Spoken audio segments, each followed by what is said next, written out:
Welcome friends. तो हम लोग एक बार अब फिर से अपने चैनल विजडम पे एक नया वीडियो लेके आ गए हैं। और ये वीडियो पिछली वीडियो से कुछ डिफरेंट होएगा। जैसे पिछला वीडियो में हम लोग ने PYQs डिस्कस किए थे ज्योग्राफी के 2022 पेपर के, लेकिन इस वीडियो में हम लोग एक नया इनिशिएटिव शुरू कर रहे हैं जिसमें हम लोग न्यूज़पेपर में जो करंट अफेयर्स होते हैं हिंदू एंड इंडियन एक्सप्रेस के, उसको हम लोग MCQs के थ्रू कवर करने की कवर करेंगे। ठीक है, तो उसमें हम लोग ये करेंगे कि हर वीक में हम लोग 10 MCQs बनाएंगे और 10 MCQs के थ्रू जो प्रीलिम्स स्पेसिफिक पोर्शन है उसको कवर करने की कोशिश करेंगे उस वीक के न्यूज़ से। तो उसी सीरीज़ में ये फर्स्ट वीडियो है MCQs का फ्रॉम द न्यूज़पेपर। और जो वीक हमने चुना है जहाँ से हम शुरू कर रहे हैं 16 जनवरी टू 22 जनवरी का है। तो इस वीक में जो 10 क्वेश्चन रहेंगे इसका हम लोग 2 पार्ट का वीडियो रहेगा। ठीक है, आज ये पहला वीडियो है जिसमें 5 क्वेश्चन डिस्कस करेंगे और फिर उसके बाद एक नया वीडियो आएगा जिसमें हम लोग अगले नेक्स्ट 5 क्वेश्चंस को डिस्कस करेंगे। तो चलिए शुरू करते हैं। Welcome to our channel wisdom and let's get started.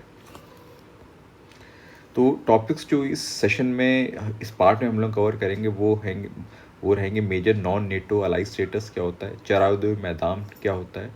ठीक है, जालीकट्टू के ऊपर न्यूज़ थी थोड़ी सी इस वीक में, तो उसको भी कवर करेंगे। निपुर भारत मिशन के बारे में और ऑपरेशन क्लॉज सॉर्ट के बारे में। ओके, तो शुरू करते हैं। तो हम लोग का पैटर्न ये रहेगा इस वीडियो का कि क्वेश्चन आएगा, पहले कुछ टाइम दिया जाएगा आपको, प्रेफरेबली 30 to 40 सेकेंड, और उसके बाद फिर हम लोग आंसर बताएंगे आपको और एक्सप्लेनेशन रहेगा उसके साथ साथ। ठीक है, तो पहले हम लोग 5 क्वेश्चन डिस्कस करेंगे और मेजर नॉन नेटो अलाई का जो क्वेश्चन रहेगा, जो न्यूज़ रहेगी, उससे हम लोग शुरू करते हैं।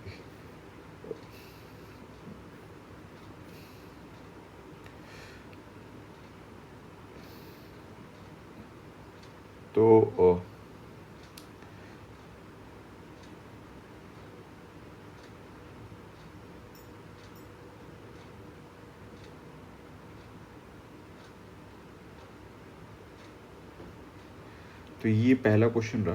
पहला क्वेश्चन ये है, which of the following countries have been designated as the major non NATO ally by USA। और ऑप्शन जो 5 कंट्री हमने दे रखी हैं, Israel, Pakistan, Qatar, Taiwan, Saudi Arabia. आपको करेक्ट आंसर चूज़ करना है नीचे दिए गए कोड्स में से। तो पहला ऑप्शन है 1, 3, 5 ओनली, दूसरा है 2 and 5 ओनली, तीसरा है C है 2, 3 and 4 ओनली, और D है 1, 2 and 3 ओनली। तो ऑलमोस्ट 30 सेकेंड का टाइम आपको दिया जाता है, उसमें आप अपना आंसर देखिए, उसके बाद हम अपना आंसर बताएंगे।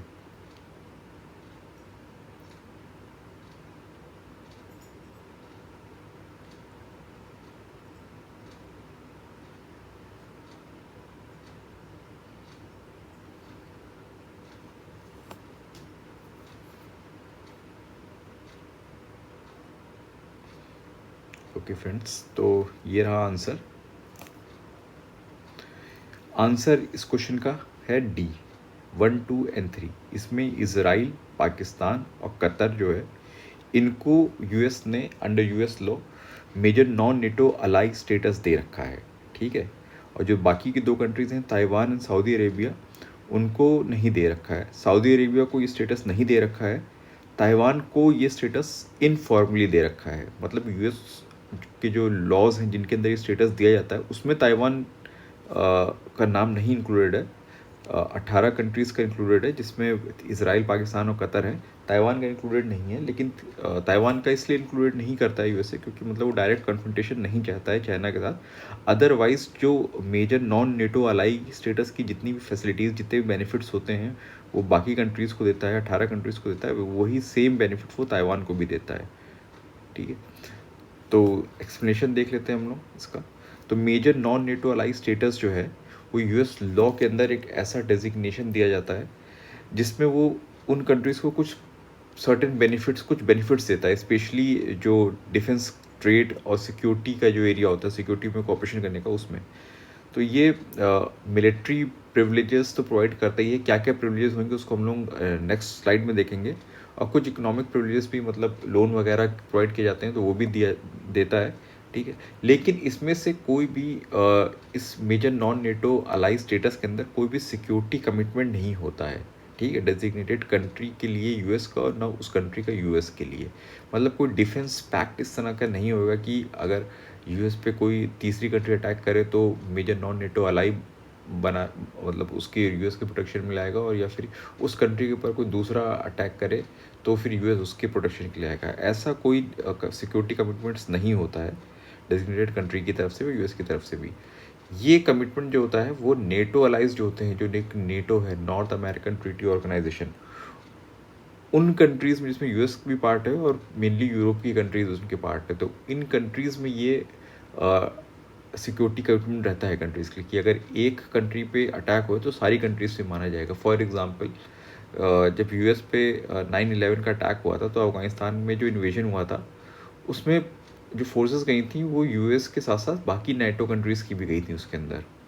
तो वो जो नेटो कंट्रीज़ का कमिटमेंट रहता है सिक्योरिटी का, वो major non NATO ally countries का नहीं रहता है, लेकिन उनके कुछ अलग बेनिफिट्स रहते हैं, उनको कुछ अलग बेनिफिट्स यूएस देता है। क्या क्या देता है वो बेनिफिट्स ये हैं कि यूएस मटेरियल का और कुछ इक्विपमेंट्स का लोन प्रोवाइड करता है, ठीक है, ऐसी कंट्रीज़ को, ताकि कोऑपरेटिव रिसर्च की जा सके, मतलब यूएस और उन कंट्री के बीच में कोई नया इक्विपमेंट या कुछ नई टेक्नोलॉजी को डेवलप किया जा सके कोई रिसर्च पर्पज़ के लिए।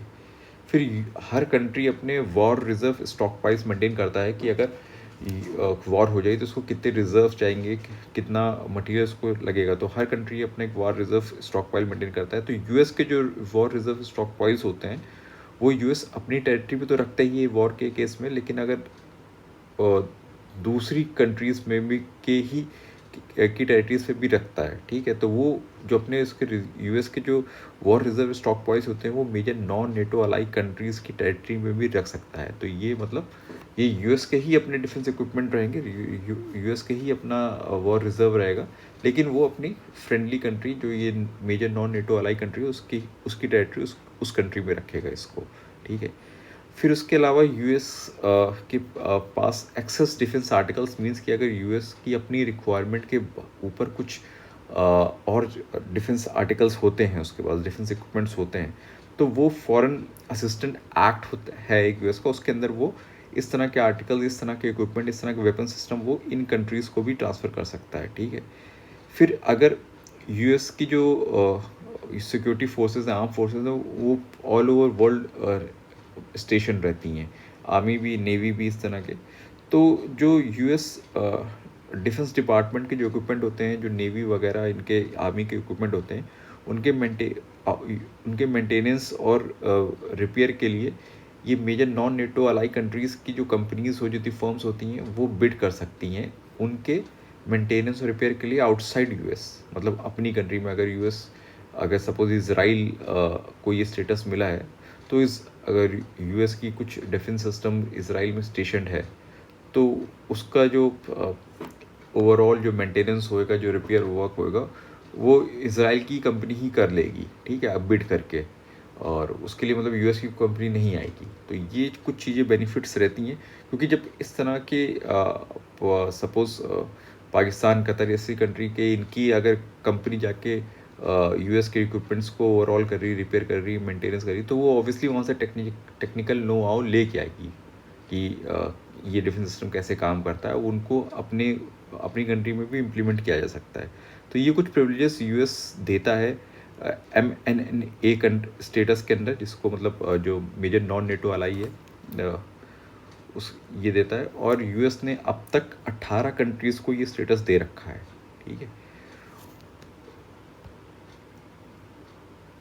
और उन कंट्रीज़ के नाम यहाँ पे लिखे हैं: Argentina, Australia, Bahrain, Brazil, Colombia, Egypt, Israel, Japan, Jordan, Kuwait, Morocco, New Zealand, Pakistan, Philippines, हमारे बगल वाला पाकिस्तान भी है, Qatar, South Korea, Thailand and Tunisia.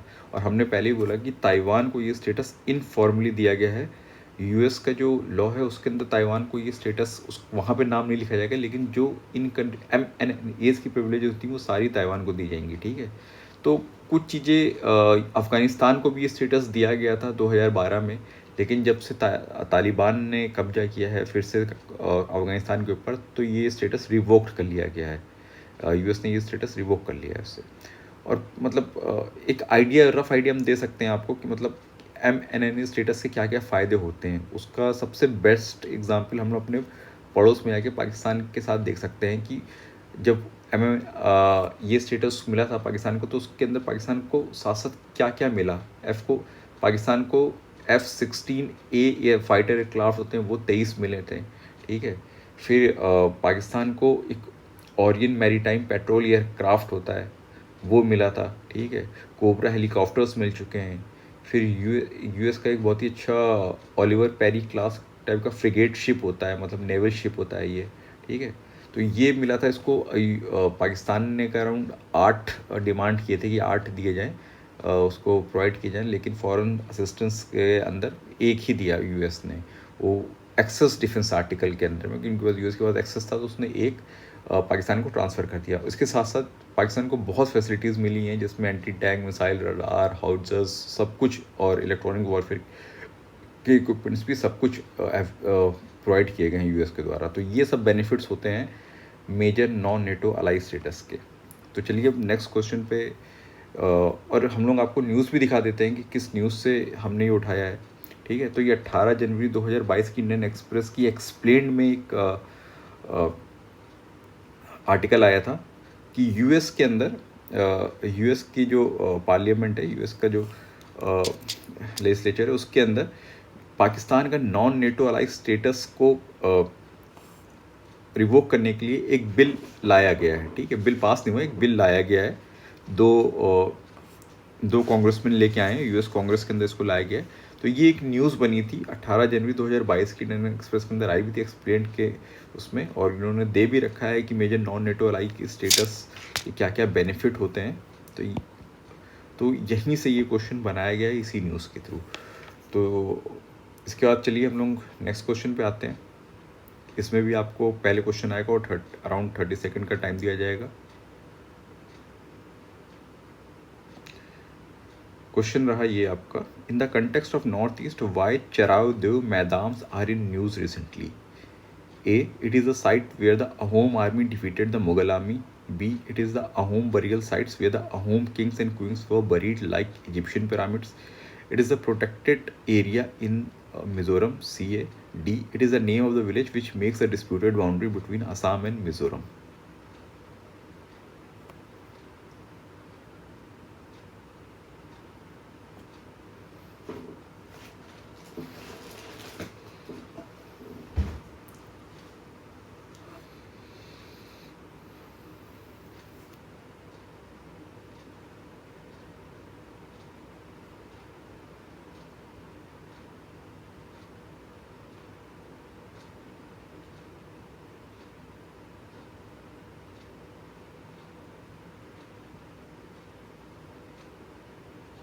तो इसका आंसर आपके सामने आता है।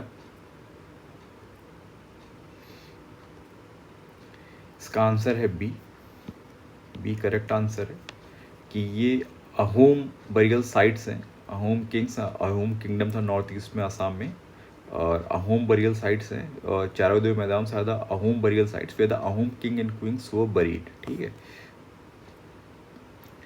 तो चारोदेव जो थी वो अहोम डायनेस्टी की फर्स्ट कैपिटल थी, जो कि फर्स्ट अहोम किंग चाओ लुंग सुकापा ने स्टैब्लिश की थी 1253 के अंदर। इसको 1253 के अंदर फर्स्ट अहोम किंग चाओ लुंग सुकापा ने स्टैब्लिश किया था 1215 के अंदर। और चारोदेव के अंदर अहोम किंग्स एंड क्वीन जो अहोम रॉयल्स है उनके बरियल माउंट्स है, मतलब उनको बरी किया गया है वहाँ पे, और उनके ऊपर माउंट्स बनाए गए हैं आउट ऑफ रिस्पेक्ट, ठीक है। जैसे सिमिलरली जैसे इजिप्ट में पिरामिड बनाए गए हैं, वहाँ के जो फ़राओ रहे हैं, जो किंग एंड क्वीन इजिप्ट के रहे हैं, उनके मरने के बाद उनकी रिस्पेक्ट में उनको आफ्टर लाइफ के लिए पिरामिड्स बनाए गए हैं। Similarly Ahom Kings and queen's के लिए भी ये चारोदेव मैदाम्स बनाए गए हैं। तो चारोदेव का नाम इसलिए है क्योंकि ये फर्स्ट कैपिटल थी अहोम किंगडम की, और टोटल ऐसे 90 रॉयल बरियल माउंट्स अभी ढूंढे गए हैं, ठीक है, और इनको पिरामिड ऑफ असम भी बोलते हैं, ठीक है। तो ये न्यूज़ इसलिए इम्पोर्टेंट हो जाती है क्योंकि यूपीएससी ने ये एक तो अभी न्यूज़ में थी क्योंकि Indian government, central government plan कर रही है कि मतलब इसको भी यूनेस्को कल्चरल हेरिटेज साइट का स्टेटस दिलाया जाए, तो इसको एज अ एंट्री भेजना चाहती है यूनेस्को में। तो वो तो रीज़न है। साथ साथ ये इम्पोर्टेंट इसलिए होता है क्योंकि जैसे हम लोग को, हर किसी को इजिप्ट के पिरामिड के बारे में मालूम है कि इजिप्ट के पिरामिड बहुत फेमस होते हैं, तो इस ये भी वो भी एक बरियल साइट ही है इजिप्शियन रॉयल्स की। वैसे सिमिलरली अहोम रॉयल्स की जो बरियल साइट्स हैं, चरादेव मैदाम्स, वो भी इक्वली इंपॉर्टेंट है। तो यूपीएससी इसके ऊपर इसलिए क्वेश्चन पूछ सकती है कि अगर आप यूपीएससी एस्पिरेंट हैं तो आपको इजिप्ट की तो फेमस साइट्स का नाम मालूम ही है, तो आपको क्या इंडिया में से सिमिलरली कोई साइट है तो क्या उसका नाम मालूम है। यूपीएससी ने ऐसा क्वेश्चन लास्ट ईयर 2022 में पूछा भी था, जब यूपीएससी ने गैंडीकोटा कन्यन पूछा था। तो वो उसका पर्पस भी यही था कि यूपीएससी का पूछने का कि ग्रैंड कन्यन ऑफ यूएसए तो हर किसी को मालूम है, तो अगर ऐसा सिमिलरली कोई मिलता जुलता फीचर है इंडिया में, तो आप एज अ यूपीएससी एस्पिरेंट आपको मालूम है, तो वो सिमिलरली वो कॉन्सेप्ट, वो पैटर्न यूपीएससी यहाँ पे भी फॉलो कर सकती है, ठीक है।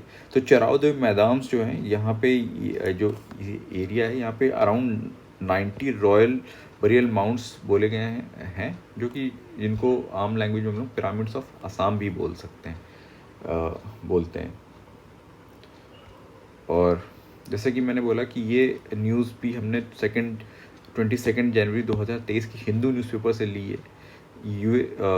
जो सेंट्रल गवर्नमेंट है वो प्लान कर रही है कि होम बरियल साइट्स चरावदेव मैदान को यूनेस्को का वर्ल्ड हेरिटेज साइट का स्टेटस दिलाया जाए, इसलिए इसको नॉमिनेट करने जा रही है। सेंट्रल गवर्नमेंट नॉमिनेट करने का प्लान बना रही है, ठीक है। तो थोड़ा सा हम लोग अहोम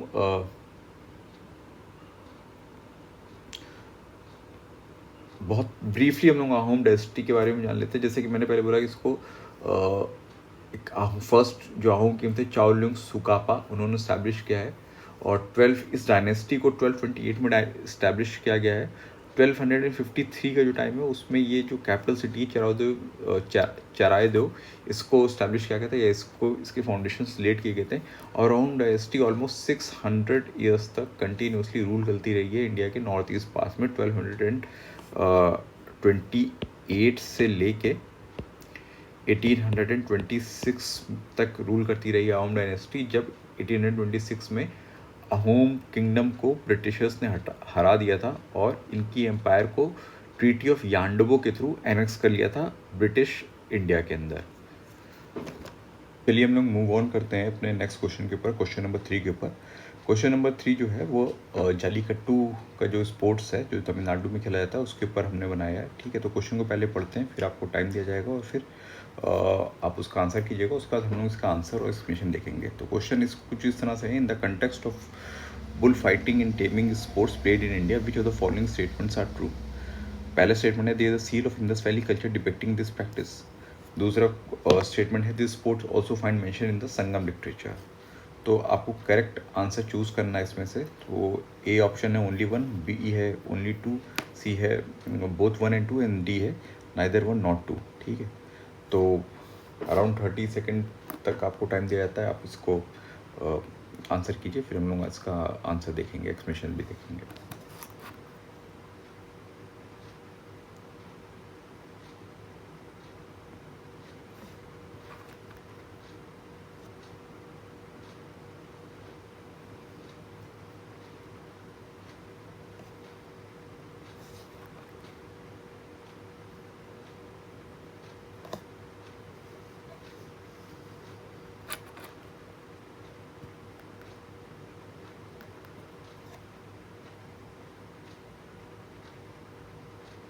तो टाइम ओवर हो और ये रहा आपका आंसर। आंसर है सी, दोनों ही स्टेटमेंट सही हैं इसमें, ठीक है। क्योंकि एक सील भी है इंडस वैली सिविलाइजेशन की जो इस प्रैक्टिस को शो करती है, बुल फाइटिंग प्रैक्टिस को, ठीक है। और साथ साथ संगम लिटरेचर में भी स्पोर्ट्स का मेंशन है, बुल फाइटिंग स्पोर्ट्स का संगम लिटरेचर का एक टेक्स्ट है। कौन सा टेक्स्ट हम लोग देखेंगे उस पर भी इसको मेंशन किया गया है। तो दोनों स्टेटमेंट सही हैं, तो आंसर हमारा सी हो जाएगा, ठीक है। तो ये जो पहला स्टेटमेंट था सील का कि इंडस वैली सिविलाइजेशन में सील पाई गई है, तो ये हैं वो दो सील जो कि इंडस वैली सिविलाइजेशन में पाई गई हैं, ठीक है। और इनका एक्सकेवेशन जब 1930s में हुआ था तब ये सील पाई गई थी, और ये सील में आप देख सकते हैं कि इनमें दिखाया जा रहा है कि बुल फाइटिंग स्पोर्ट्स के सीन्स डिपिक्ट किए गए हैं, बनाए गए हैं, ठीक है। आप बुल को भी देख सकते हैं और साथ साथ क्या कहते हैं मैन को भी देख सकते हैं जो इनके साथ फाइट कर रहे हैं, टेम करने की कोशिश कर रहे हैं। तो उस हिसाब से हमारा पहला स्टेटमेंट सही है और सेकंड भी सही है, तो आंसर सी ही हो जाएगा। और थोड़ा सा हम लोग जालीकट्टू के बारे में भी जान लेते हैं, क्योंकि इसका मेंशन ऑलरेडी संगम लिटरेचर में है, तो इसका मतलब ये 1000 ऑफ ईयर्स से तमिलनाडु में खेला जा रहा है, ठीक है। तो टर्म जालीकट्टू का ओरिजिन कहाँ से हुआ, जालीकट्टू वर्ल्ड कहाँ से आया? जब पहले के टाइम पे जब ये गेम खेला था तमिलनाडु में, तो बुल के जो हॉर्न्स होते हैं, जो सींग होते हैं, उसके ऊपर कुछ प्राइज मनी एक पैकेट में बांध दिया जाता था, और जो पार्टिसिपेंट्स होते थे वो दौड़ते थे, जो उठा लेता था बुल के हॉर्न से उसको वो मतलब विनर घोषित कर दिया जाता था। तो जो जो कॉइन्स है ना, उसको तमिल टर्म है उसके लिए साली कस्सू, और कट्टू बोला जाता था पैकेट को, ठीक है। तो साली कस्सू कट्टू से ही जालीकट्टू नाम पड़ गया कॉलोनियल टाइम्स में, अंग्रेजों के टाइम पे ये नाम वहीं से आ गया कि साली कस्सी कट्टू से इसको जालीकट्टू बोले जाने लगा, ठीक है। और इस मोहनजोदाड़ो जो साइट है इंडस वैली सिविलाइजेशन की 1930s में जब एक्सकेवेशन हुआ था, वहाँ पे ये बुल फाइटिंग को शो करने वाली सील मिली है, जो इस समय दिल्ली म्यूजियम में रखी गई है, ठीक है। और उसके अलावा मतलब संगम लिटरेचर में है, और इंडस वैली सिविलाइजेशन में भी इसका हमने मेंशन देख लिया। उसके साथ साथ काफ़ी रॉक पेंटिंग्स भी हैं, ठीक है, जो कि ऑलमोस्ट 3500 ईयर्स ओल्ड्स की हैं। और तमिलनाडु में एक विलेज है कारी कयूर, ठीक है, तमिलनाडु में विलेज है कारी कयूर, वहाँ पे rock painting almost 3500 years old की रॉक पेंटिंग पाई गई। वहाँ पे भी इसी तरह के गेम बुल फाइटिंग स्पोर्ट्स को डिपिक्ट किया गया है। उसमें भी कुछ लोग दिखाए गए हैं कि वो बुल को चेस कर रहे हैं, और बुल को भी डिपिक्ट किया गया है, बनाया गया है बड़े बड़े हम्स के साथ और बड़े बड़े हॉर्न्स के साथ, ठीक है। तो मतलब ये जो बुल फाइटिंग का इस गेम है वो इंडिया में कई 100 सालों से खेला जा रहा है, मतलब 1000 ऑफ ईयर से खेला जा रहा है, क्योंकि इसका मेंशन इंडस वैली में भी मिल जाएगा आपको, तब समझ लिटरेचर में मिल जाएगा, और रॉक पेंटिंग्स में, जो ऑलमोस्ट सारी क्या कहते हैं 3 से 4-5 हज़ार साल पुरानी है। जो इंडस वैली ऑलमोस्ट 5000 साल पुरानी सिविलाइजेशन रही है, ठीक है। संगम लिटरेचर ऑलमोस्ट 22,000 टू 2500 का पुराना मान सकते हैं, ठीक है। वैसे ये rock painting almost 3500 years old है। तो मतलब ये कई सालों से इंडिया में खेला जा रहा है ये स्पोर्ट, ठीक है। तो जालीकट्टू के बारे में हम लोग थोड़ा सा और जानते हैं, ठीक है। मॉडर्न डे में इसको तमिलनाडु की फार्मिंग कम्युनिटीज़ खेलती हैं, और जब ये पोंगल का फेस्टिवल होता है तब ये खेला जाता है इस गेम को, ठीक है। ये सेकंड और थर्ड डे जो होता है पोंगल का, वहाँ पे इस गेम को खेला जाता है, ठीक है। तो पहले के टाइम में क्या होता था, जैसे हमने बोला कि जो आदमी जीतता था, जो आदमी क्या कहते हैं हॉर्न बुल के हॉर्न से वो प्राइज मनी निकाल लेता था, वो विनर बन जाता था। तो वो एक्चुअली उस टाइम पे प्राइज मनी तो मिलते थे, साथ साथ उस जो विनर होता था, मतलब जितने भी पार्टिसिपेंट होते थे वो अपनी मैस्कुलिनिटी को भी प्रूव करने के लिए गेम खेलते थे, ठीक है। तो जो ऑब्वियसली जो आदमी जीतता था वो मतलब जिस लड़की का हाथ शादी के लिए मांगना चाहे मांग सकता था। तो मतलब वो वो भी एक तरीका था कि वो अपनी वर्थ शो करता था as a potential husband of any women of his choice, ठीक है। लेकिन ये जो गेम का जो पहले का एम या ऑब्जेक्टिव होता था वो आज के टाइम में चेंज हो गया है, ठीक है। आज के टाइम पे जो पार्टिसिपेंट्स होते हैं वो इसलिए नहीं खेलते हैं कि मतलब वो किसी जीतने के बाद किसी वुमेन का हाथ मांगेंगे शादी के लिए। आज के टाइम पे जो जालीकट्टू गेम खेला जाता है वो इसलिए जो इंडिजीनियस ब्रीड्स हैं काऊ की, कैटल ब्रीड हैं, उनको प्रोटेक्ट करने के लिए खेला जाता है, ठीक है। तो इसमें कई फार्मर्स जो अपने इंडिजीनियस स्ट्रॉन्ग बुल्स होते हैं, स्ट्रॉन्ग बुल्स होते हैं, जिनको वो मतलब पाल रहे होते हैं, और क्या कहते हैं उनको फ्रॉम द काफ उसको पालते हैं, उनको बड़ा करते हैं, वो अपने बुल्स को लेके आते हैं, स्ट्रॉन्ग बुल्स को इस गेम में, ठीक है।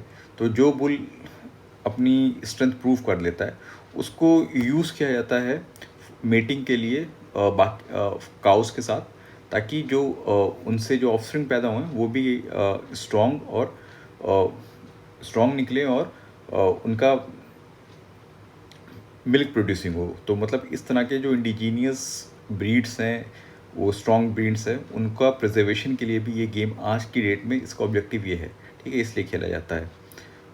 तो और हमने जो बात किया कि जालीकट्टू का मेंशन संगम लिटरेचर में, संगम लिटरेचर में एक टेक्स्ट है सील पत्तिकम।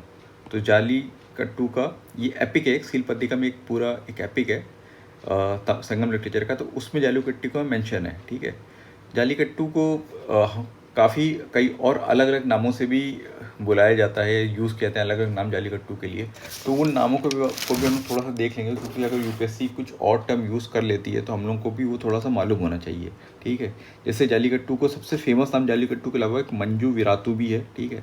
साथ साथ मंजू विरातू तो आपको पता ही होना चाहिए, जालीकट्टू का एक दूसरा नाम है, उसके साथ साथ कुछ और नाम भी हैं, वो देख लीजिए, लेकिन इतने इंपॉर्टेंट नहीं है। जैसे येरू थाजहू उथुल, मादू पिथिथल, पोलेरुदू पिथिथल, तो ये नाम भी हैं, कुछ 3 नाम और हैं, मैंने आपको बता दी, लेकिन एज सच इतने इंपॉर्टेंट नहीं है। लेकिन मंजू विराटू यूज़ किया जा सकता है प्रीलिम्स में, यूपीएससी अगर पूछना चाहे तो मंजू विराटू का नाम यूज़ कर सकती है इन प्लेस ऑफ जालीकट्टू, ठीक है।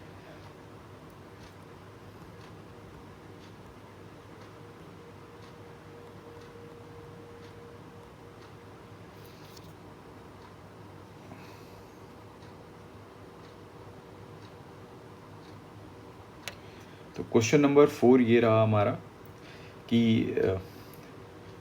रिसेंटली क्वेश्चन नंबर 4 ये, recently the government of India has launched Nipun Bharat mission. This mission deals with which of the following? Option A है to help attain adults from 16 to 18 years attain vocational skills, to help increase girls enrollment ratio in the STEM education, to help attain children of 3 to 9 years foundation literacy and numeracy, to bridge digital divide among rural and urban school going children. तो वही pattern रहेगा, आपको almost 30 second मिलेंगे इसका answer करने के लिए।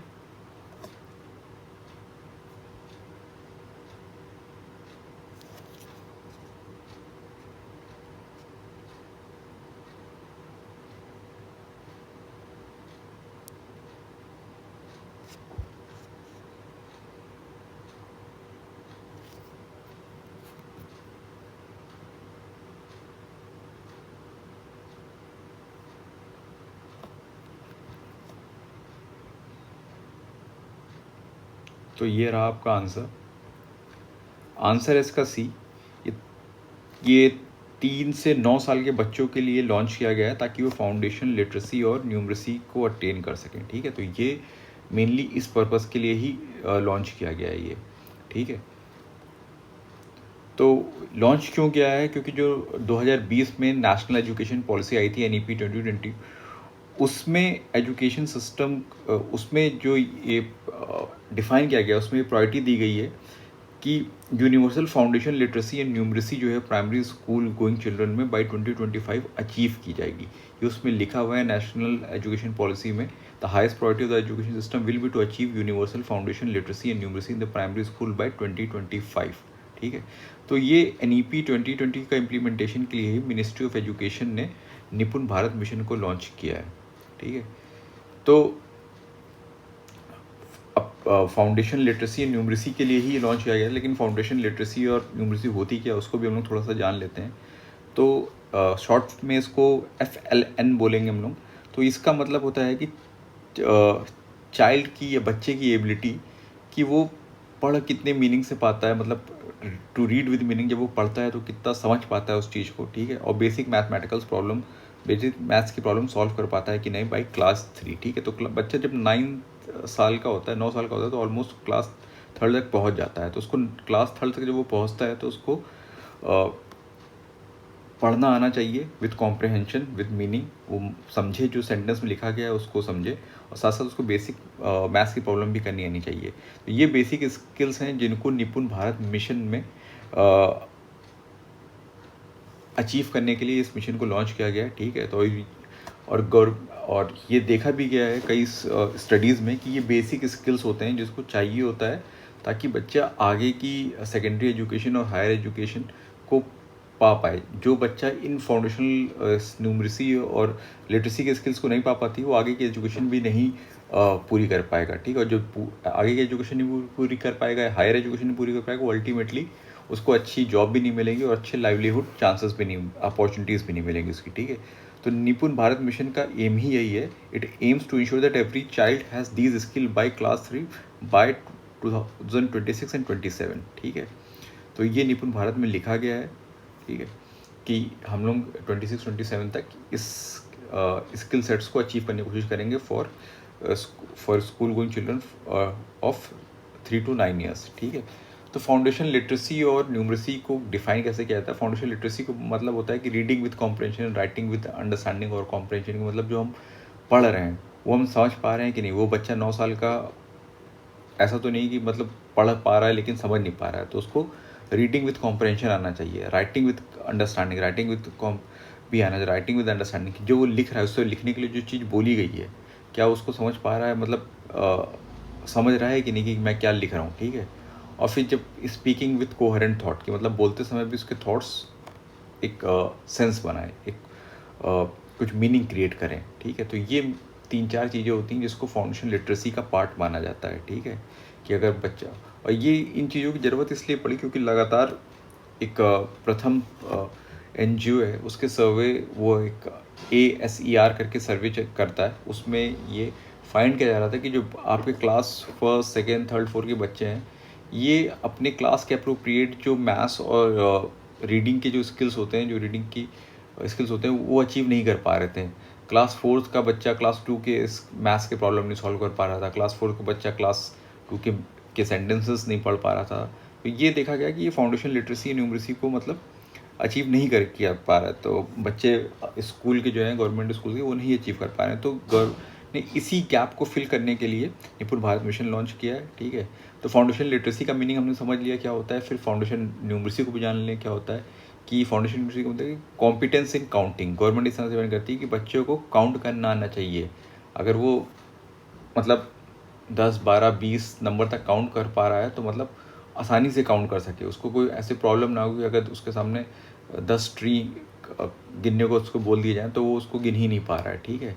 फिर बच्चों में नंबर सेंस होनी चाहिए कि जब वो चीज़ों को देखता है, ऑब्जेक्ट्स को देखता है, तो उसको नंबर्स के टर्म्स में दिखने चाहिए। कि अगर सपोज़ बच्चे के सामने 3 ग्रीन कलर के बॉक्स और 2 ब्लू कलर के बॉक्स रख दिए गए तो उसको एक नंबर सेंस उसके अंदर होनी चाहिए कि हाँ मेरे सामने 3 ग्रीन बॉक्स हैं और 2 ब्लू बॉक्स हैं। उस तरह से डिफ्रेंशिएट करे, वो अपने मतलब सेंटेंसेस को इस तरह से मैथमेटिकल टर्म्स में फ्रेम कर सके, ठीक है। तो ये इसको बोलते हैं कि डेवलपमेंट ऑफ मैथमेटिकल थिंकिंग ये बच्चे में आनी चाहिए और यही मतलब फाउंडेशन न्यूमरेसी का ऑब्जेक्टिव है, ठीक है।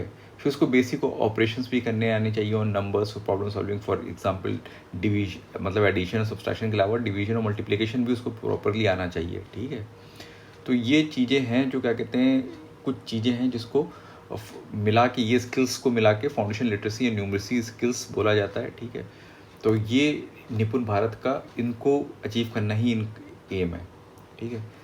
और ये क्वेश्चन जो हमने बनाया है ये 28 जनवरी 2022 के 2023 के हिंदू न्यूज़पेपर से लिया गया है, ठीक है।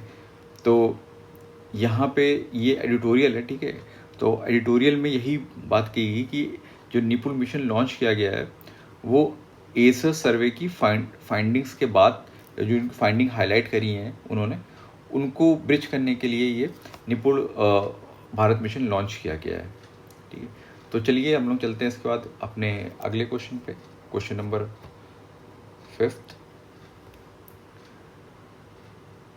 ये रहा क्वेश्चन नंबर 5। क्वेश्चन नंबर 5 ये कहता है कि what is the operation claw sword recently seen in the news, ठीक है। तो ऑप्शन ए है it is a military operation of the Turkey against Kurdish position in Iraq. It is a military of B है आपका it is a military operation by the Israeli forces against the Palestinian position in the Gaza Strip. C है it is a Russian air strikes against the Ukrainian target. D है it is a US operation to clean marine garbage. तो almost 30 second आपको दिया जाता है इसको answer करने के लिए।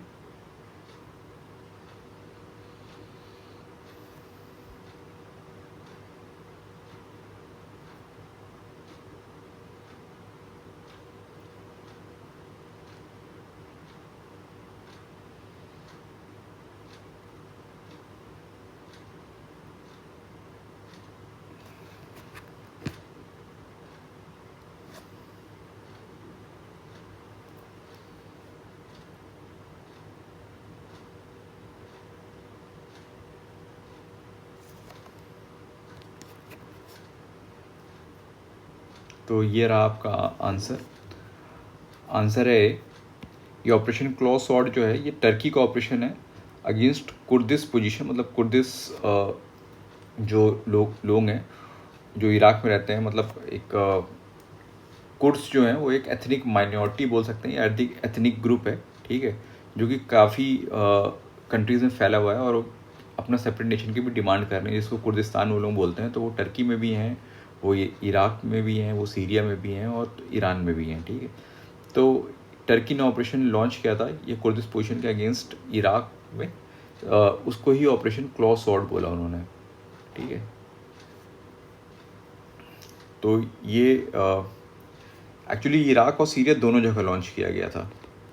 इराक में भी लॉन्च किया गया था, सीरिया में भी लॉन्च किया गया था। तो सीरिया में जो टर्किश पोजीशन है, जो इराक में टर्किश पोजीशन है, वहाँ दोनों ही जगह टर्की ने अपने एयर स्ट्राइक लॉन्च किए थे और उसी को उसने नाम दिया था ऑपरेशन क्लॉ स्वॉर्ड।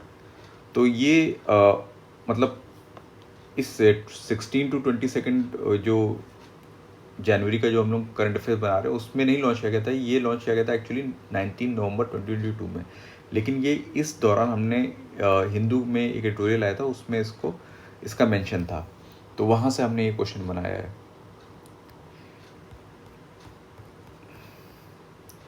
ये आपको दिखाते हैं, ये 19 जनवरी का हिंदू का एडिटोरियल है, ठीक है, बाय मिस्टर तलमीज़ अहमद। तो उन्होंने क्या कहते हैं ऑपरेशन क्लॉ स्वॉर्ड के बारे में लिखा है यहाँ पे, तो ये रहा, तो यहाँ से लिखा गया है, तो हमने यहाँ से क्वेश्चन बनाया था। तो ऑपरेशन क्लॉ स्वॉर्ड है क्या कि ये जैसा कि बता दिया है आपको नवंबर में लॉन्च किया गया था। तो सीरिया और इराक में जो टर्किश टारगेट है उसके ऊपर टर्की ने अपनी एयर स्ट्राइक लॉन्च करी थी, ठीक है। और ये टर्की का एक सिटी है इस्तांबुल, वहाँ पे टेररिस्ट बॉम्बिंग हुई थी, उसके रिस्पॉन्स में टर्की ने ये एयर स्ट्राइक लॉन्च करी है ऑन टर्किश। तो बॉम्बिंग का ब्लेम जो है वो टर्की ने बोला कि वो कर्दिश इंसर्जेंट या कर्दिश टेररिस्ट ने किया है, इस्तांबुल में बॉम्बिंग करी, टेररिस्ट बॉम्बिंग करी। तो उसके रिस्पॉन्स में टर्की अब उनकी इराक और सीरिया में जो टर्किश पोजीशन है उनके ऊपर बॉम्बिंग करेगा, ठीक है। तो ये उसके रिस्पॉन्स में टर्की ने बॉम्बिंग की थी, और क्योंकि टर्की ने ब्लेम किया था कुर्दिश मिलिटेंट्स को कि they are responsible for the bombing in Istanbul, ठीक है। तो इसी को टर्की ने ऑपरेशन क्लॉ स्वॉर्ड बोला। और ये एक मैप है जो दिखा रहा है कि कहाँ कहाँ ऑपरेशन क्लॉ स्वॉर्ड कंडक्ट किया था, किस किस सिटी में, ठीक है। तो सीरिया में कुछ सिटीज़ हैं, तल रिफात, आइन अल अरब, ठीक है, सिजरे, अल मलिकिया, यहाँ लॉन्च किया गया था। और इराक में कुछ सिटीज़ हैं वहाँ पे लॉन्च किया गया था, उनके नाम ये रहे आपके, हाकरुक है यहाँ पे, ठीक है, कौंदिल है, और यहाँ पे देख नहीं रहा है असोस। इन सिटीज़ के ऊपर लॉन्च किया गया था, इन जगहों पे लॉन्च किया गया था। ये टर्किश पॉपुलेशन यहाँ पे रहती हैं, ठीक है। तो थोड़ी सी हम लोग ब्रीफ हिस्ट्री तो नहीं बोलेंगे, थोड़ा सा ब्रीफ जान लेते हैं इसके कुर्दिश और टर्किश प्रॉब्लम के बारे में। टर्किश कर्दिश जो मैंने पहले ही बोला कि कर्दिश एक एथनिक माइनॉरिटी है, एथनिक ग्रुप है, जो कि मिडिल ईस्ट में अपना खुद का एक रीजन कुर्दिस्तान को डिमांड कर रहे हैं। वो काफ़ी अलग अलग कंट्रीज़ में फैले हुए हैं, ठीक है। तो ऑलमोस्ट टर्की में भी है ये, साउथ ईस्टर्न टर्की में ये ग्रुप आपको मिल जाएगा। तो PKK नाम की इस टर्किश कर्दिश लोगों ने PKK नाम की एक पार्टी बनाई है अपनी, जो कि टर्की की पार्टी है, ठीक है। और टर्की में इसको बैन कर दिया गया, टर्की इसको क्या कहते हैं मतलब टेररिस्ट ऑर्गेनाइजेशन बोलता है, ठीक है। तो और इनको मतलब इनके अगेंस्ट में वो टारगेट करता रहता है टर्की। और वैसे ही एक सीरिया में एक कर्द लोगों का एक आर्म्ड ग्रुप है जिसको YPG बोला जाता है, ठीक है, जिसके टाइज हैं PKK के साथ, मतलब PKK के साथ उसके कुछ रिलेशन है, क्योंकि दोनों ही कर्दिश लोगों ने बनाए हैं, ठीक है। तो इनको जो टर्की है वो इनको टेररिस्ट ग्रुप बोलता है, टेररिस्ट ग्रुप के रूप में इनको ब्लेम करता है, ठीक है। और PKK ने पूरी एक 1984 तक एक आर्म स्ट्रगल चलाई थी टर्की में for demand of this separate nation. तो ये थोड़ा सा ब्रीफ है। जब हम लोग इस टर्किश और कर्दिश प्रॉब्लम के बारे में आगे कोई वीडियो बनाएंगे तो हम लोग इस चीज़ को पूरा डिटेल में डिस्कस करेंगे। तो फ्रेंड्स हम लोग ये वीडियो ख़त्म करते हैं। आई होप कि आपको वीडियो पसंद आया होगा। वीडियो को कमेंट कीजिए, लाइक कीजिए, इसके आंसर्स लिखिए, ठीक है। और वीडियो को सब्सक्राइब करना, हमारे चैनल को सब्सक्राइब करना ना भूलिए। तो फ्रेंड्स मिलते हैं हम लोग अपने नेक्स्ट वीडियो में, जो कि इसी 10 क्वेश्चन का एक सेकंड पार्ट होगा जिसमें हम लोग नेक्स्ट 5 क्वेश्चंस लेके आएंगे।